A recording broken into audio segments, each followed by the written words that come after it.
People party نے وزیر اعلیٰ خیبر پختونخوا کا چیلنج قبول کر لیا۔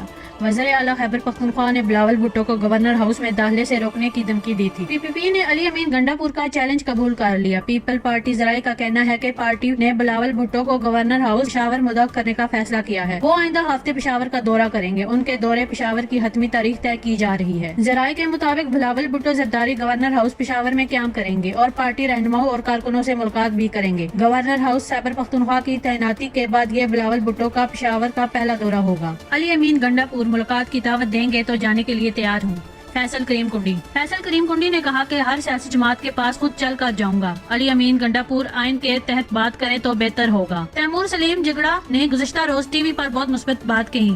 وزیر اعلیٰ ان جیسے لوگوں سے مشاورت کر لیں تو چیزیں آگے بڑھیں گی۔ گورنر نے کہا کہ صوبے کے حقوق کے لیے کسی بھی پارٹی کے لیڈر کے پاس جانے میں بات نہیں ہوگی۔ علی امین گنڈا پور میری تقریب حلف برداری میں نہیں آئے تو ہمیں کوئی کمی محسوس نہیں ہوئی۔ مجھے صوبے کی ترقی کے لیے جس کے پاس بھی جانا پڑے گا جاؤں گا۔ ان کا مزید کہنا تھا کہ خیبر پختونخوا کا گورنر ہاؤس عوامی ہے، سب کے لیے دروازے کھلے ہیں۔ پی ٹی آئی کے وہ دوست جو صوبے کا درد رکھتے ہیں ان کے لیے دروازے کھلے ہیں۔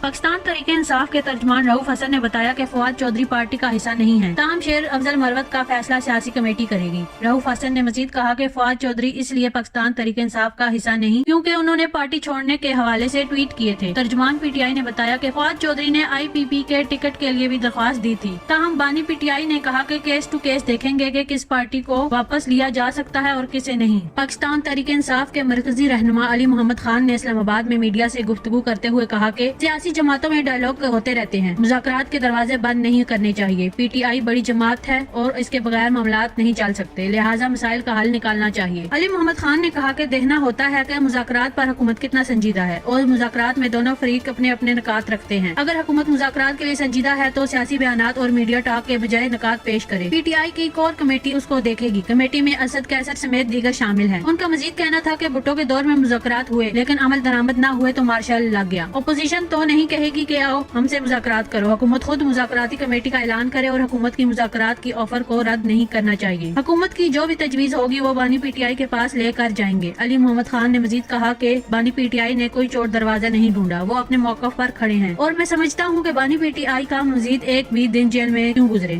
9 مئی واقعات سے متعلق مزید انکشافات، اہم حقائق کیسے سامنے آئے۔ 9 مئی کی رپورٹ میں نہ صرف فوجی تنصیبات پر حملوں کے واقعات میں عمران خان کے کردار پر توجہ مرکوز کی گئی بلکہ رپورٹ اس بات کی عکاسی بھی کرتی ہے کہ کس طرح پی ٹی آئی کے درجنوں رہنماؤں نے مبینہ طور پر تشدد کو ہوا دی اور اس میں حصہ لیا جس کا ملک نے اپنی تاریخ میں پہلے کبھی مشاہدہ نہیں کیا تھا۔ موجودہ کابینہ کے روبرو چند روز قبل پیش کردہ اس رپورٹ میں انکشاف کیا گیا کہ مظاہرے 300 سے زائد مقامات پر شروع ہوئے اور ساتھ ہی مفصل انداز سے بتایا گیا کہ اس دن کس نے کیا کیا۔ عمران خان کی گرفتاری کے بعد پی ٹی آئی رہنماؤں نے فوری طور پر سوشل میڈیا پر ان کی حراست کے متعلق جھوٹ پھیلانے اور لوگوں کو تشدد کی ترغیب دی۔ بڑے پیمانے پر یہ الزام عائد کیا کہ عمران خان پر تشدد کیا جا رہا ہے اور ان کے قتل کا امکان ہے۔ رپورٹ کے مطابق عمران خان کی گرفتاری کے فوراً بعد پی ٹی آئی کے سوشل میڈیا کارکنوں نے مہم چلاتے ہوئے ایسے ٹویٹر ٹرینڈ شروع کر دیے کہ جو تشدد کی حوصلہ افزائی کرتے اور لوگوں کو جی ایچ کیو پر حملے کی ترغیب دیتے تھے۔ رپورٹ کے مطابق عمران خان کی گرفتاری کے فوراً بعد کچھ غیر ملکی ولاگرز نے ویڈیو پیغامات اپلوڈ کیے